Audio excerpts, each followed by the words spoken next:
Hello Year 10 and welcome to this Animal Farm Assessment preparation lesson. I hope you're all doing well and keeping safe in these strange and difficult times. Okay, so first things first, you need to read this book. Hopefully all of you have spent some time during this time off reading the novella and finishing it off. If not, now is the time to get that done. It is really essential that you know the book inside and out. The characters, the plot, the key quotes. You need all of that knowledge to help you get those high grades that we are all pushing for. Our first task is to test that knowledge with these 10 short quizzes, one for each chapter. It might be a good idea for some of us to read a chapter, then do a quiz and do that for all 10, just so we're really fresh and we're up to speed with everything. Once you have completed the quizzes, we'll have a look at how the Animal Farm question will appear in the exam. Okay, so in your exam you will be presented with 2 questions to choose from. You only have to pick one. One question will be about a character and the other question will be about a key theme from the novella. Today we are going to be looking at how to respond to the character question, so just the first question.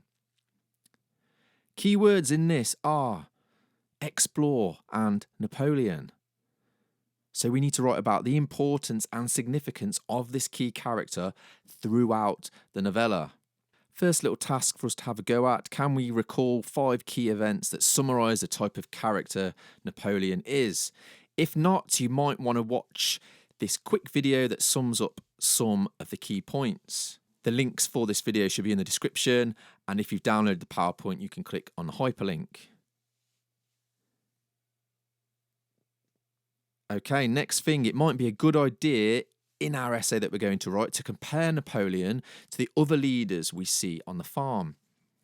So the first task, start by describing each of these characters.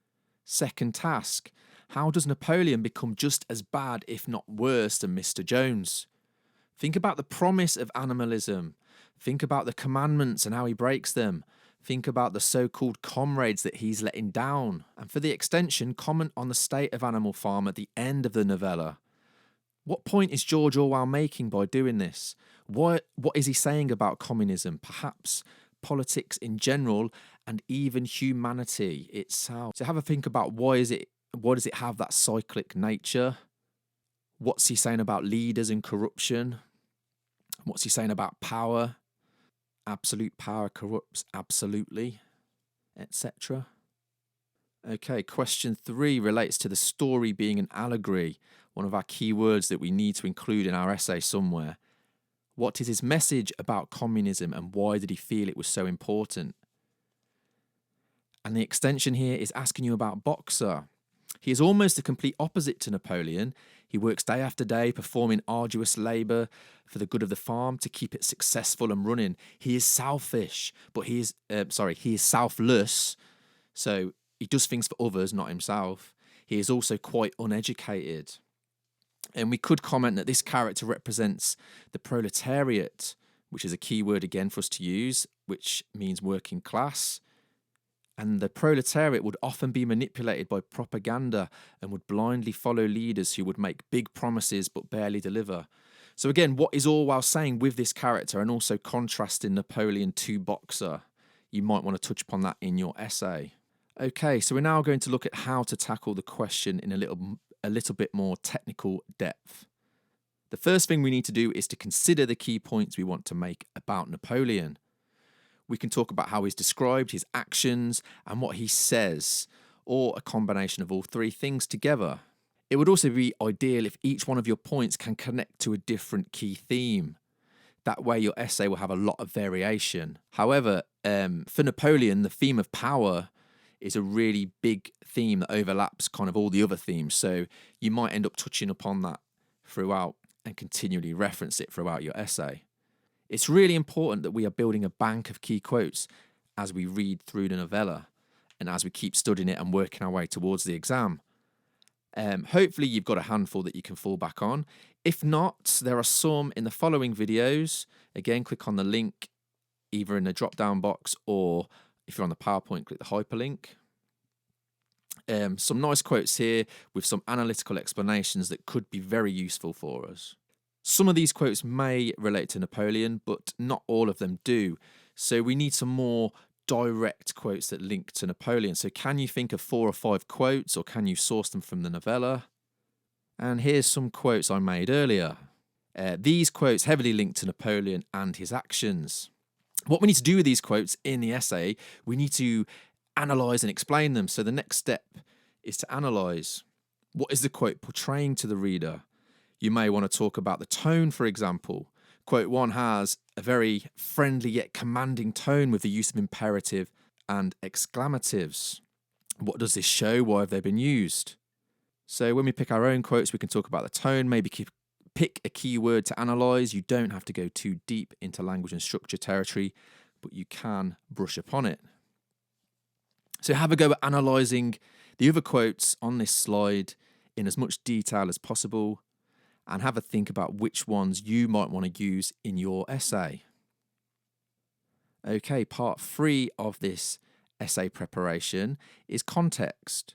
We really need to understand what the Russian Revolution was, who was involved, how the revolution developed into communism, and why Orwell saw this as a bad thing.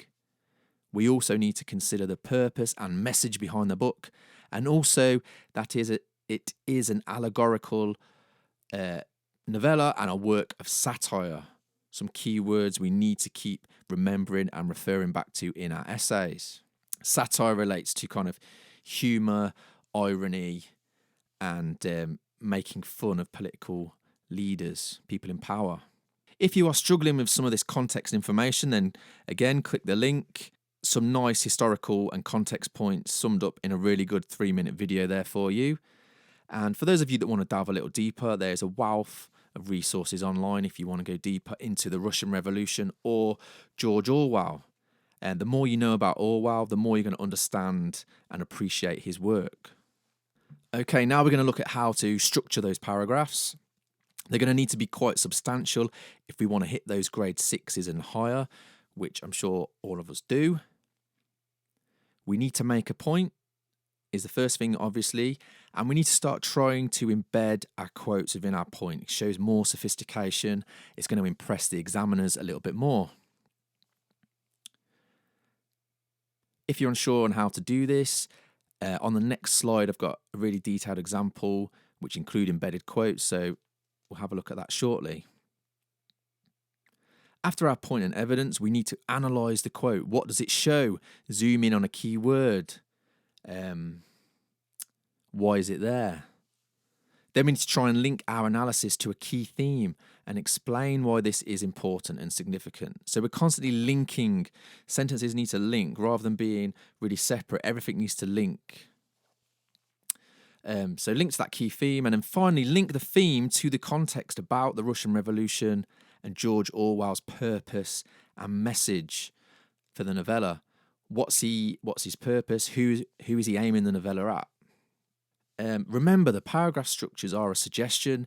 If you add different elements or reorder certain sections, that is fine. As long as you're being very analytical and thoughtful, that is what really matters. Here is an example of what you need to be doing. This is something I've knocked up, and you're looking at a grade 7, 8 or 9 for this kind of response. There's lots of analytical depth, some high-end vocabulary and sentence structures in this essay. One thing we've not touched upon, you will be marked.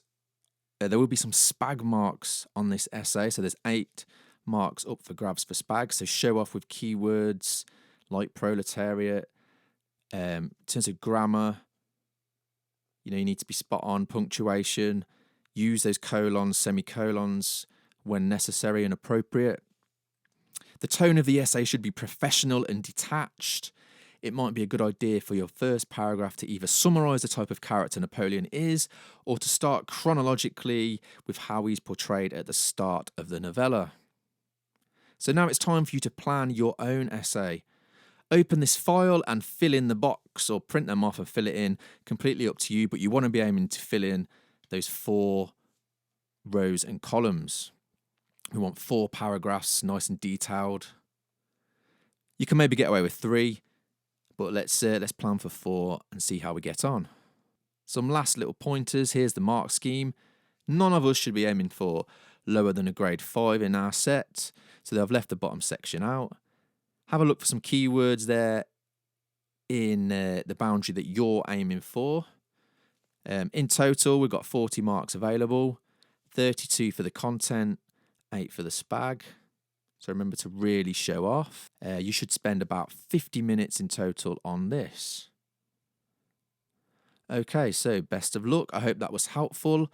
When you have written up your response, please email to me at anorman@madeleyacademy.com and I will get them marked and sent back to you as soon as possible. Stay safe, everyone, and hopefully I'll see you soon.